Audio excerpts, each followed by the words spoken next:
Putin, um KGB carreirista, tem uns anos atribulados após o final da União Soviética. Tudo aquilo em que ele acreditava ruiu com o fim da URSS.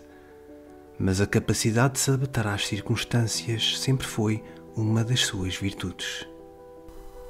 Consegue ser um dos homens-chave de Anatoly Sobchak, o então presidente da Câmara de uma São Petersburgo fervilhante de capitalismo selvagem e mafiosos sem escrúpulos.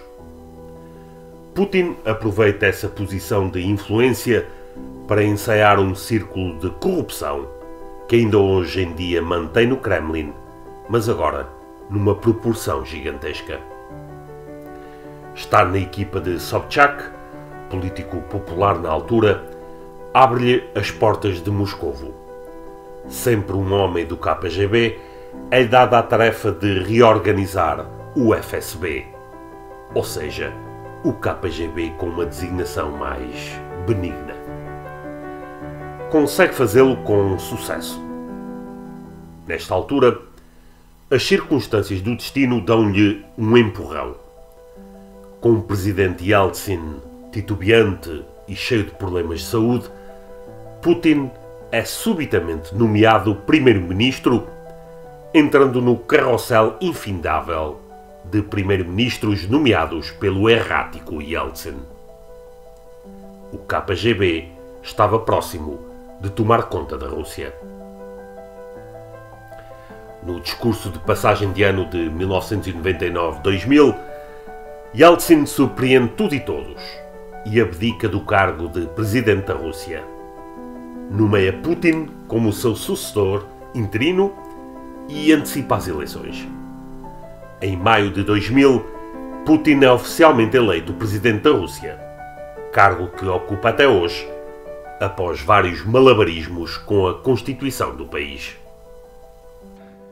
Isto é o que nos diz a história muito abreviada dos primeiros anos de Putin no poder. No entanto, esta história tem contornos muito mais sombrios do que a enumeração das datas e nomes quer fazer parecer. A ascensão do obscuro e pouco popular agente do FSB ao lugar mais alto da nação russa não foi um caminho fácil, sem precalços e momentos de queda iminente. O que determina o sucesso de Putin na sua escalada hierárquica é uma característica que mantém até hoje. Para ele, os fins justificam os meios, custe o que custar. Em teoria, Putin estaria condenado a cair da posição de primeiro-ministro tão rápido quanto os seus antecessores. Os anos 90 na Rússia são pouco menos do que caóticos, com uma transição catastrófica de um sistema comunista para o capitalismo. As máfias controlavam a economia, as instituições públicas não funcionavam, os russos viviam entre o mercado negro e salários de miséria. Putin não tinha uma varinha mágica para resolver estes problemas e parecia que o homem do KGB iria cair tão depressa como os seus antecessores. Até que se dá uma golpada grotesca. Em setembro de 1999, uma série de bombas destroem alguns blocos de apartamentos em várias cidades russas, incluindo Moscovo, matando centenas de civis inocentes. Com a população em pânico, Putin é rápido a culpar terroristas chechenos pelo ato hediondo. Torna-se célebre a sua frase de que iria destruir todos os terroristas, nem que estivessem na casa de banho. Inicia-se uma nova guerra na Chechênia, cuja capital Grozny é literalmente arrasada através de sucessivos carpet bombings. É impossível estimar quantos civis perderam a vida nestes ataques. A popularidade de Putin, então primeiro-ministro russo, sobe vertiginosamente ao som das bombas que caem em solo checheno. Mas o que terá acontecido? Foram mesmo terroristas chechenos que destruíram os apartamentos residenciais em Moscovo e outras cidades russas? A resposta é mais simples do que parece. Ao contrário dos primeiros ministros que o antecederam, Putin tinha o FSB sob o seu controlo. E para um homem sem escrúpulos, isso significa um poder imenso. Um plano sanguinário, Black Flag, desenhado para aumentar a popularidade de Putin e mantê-lo no poder, foi executado por elementos do GRU, braço armado do KGB. No entanto, o plano teve uma falha grave. No auge do pânico civil causado pelas explosões, um incidente na cidade russa de Kazan expôs toda a operação.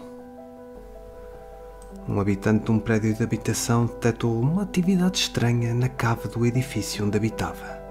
Chamou a polícia e confrontou um par de indivíduos que estavam na cave. Estes fugiram e, quando a polícia chegou, encontrou um engenho explosivo de alta potência. Com a descrição dos indivíduos feita pela testemunha e a matrícula do carro onde fugiram, não demorou muito até que os suspeitos fossem capturados. Ambos pertenciam ao FSB, assim como a viatura que conduziam. O FSB reagiu ao escândalo de forma atabalhoada e até amadora, primeiro negando a existência do incidente para depois acabar por confirmar que este existiu, mas tinha sido apenas um exercício com um explosivo falso para confirmar se os cidadãos estavam vigilantes relativamente a atividades suspeitas nos seus edifícios. Ninguém acreditou na história pouco convincente de Patrushev, o líder do FSB, quando na televisão tentou esclarecer o assunto. Foi a última vez em que um chefe do FSB participou num programa de debate televisivo em direto na Rússia. Putin inicia assim a sua presidência com uma Chechênia submetida e arrasada à lei da bomba, numa guerra fabricada que esmagaria os intentos independentistas do povo checheno. Mas a sua presidência teria mais um teste nos primeiros meses de mandato. O acidente com o submarino Kursk, que se afundou no mar de Barents, com a sua tripulação de 118 marinheiros presos no fundo do mar, com o oxigênio a desaparecer gradualmente. O mundo segue o drama do submarino russo, mas Putin recusa ajuda internacional. Comete então um erro que jamais viria a repetir. Desloca-se a Murmansk, onde estão as famílias dos marinheiros.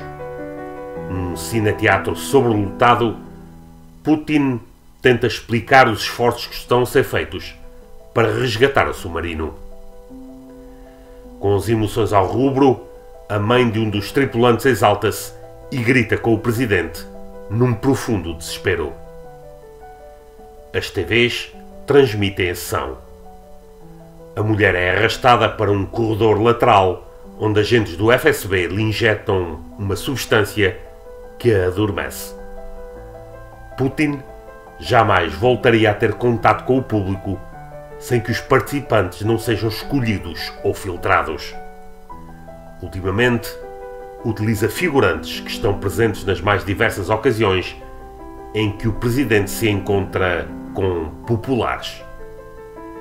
Uma exposição teatral que será familiar localmente a quem acompanha com muita atenção o panorama desportivo nacional e suas figuras de estadismo carnavalesco.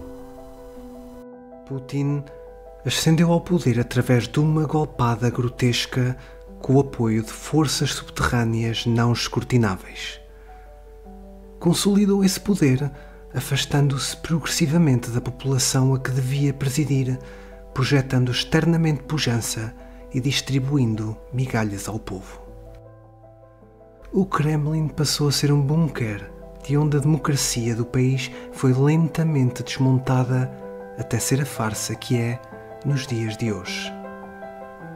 Numa escala muito menor e fora do âmbito da política, em Portugal temos a experiência de quem tomou posse e consolidou o poder através de uma golpada organizada por interesses obscuros e que se manteve no poder isolando-se das pessoas que supostamente representa. Com esse isolamento veio também o erudir da democracia real da própria instituição. Líderes que não olham a meios para alcançar os seus fins podem ter sucessos aparentes e temporários, mantendo-se inabaláveis no poder durante largos períodos de tempo. Mas, mais cedo ou mais tarde, o isolamento que os distancia das massas cria realidades alternativas desligadas do mundo real. E quando, inevitavelmente, o mundo real os confronta, acabam por cair. E caem com estrondo.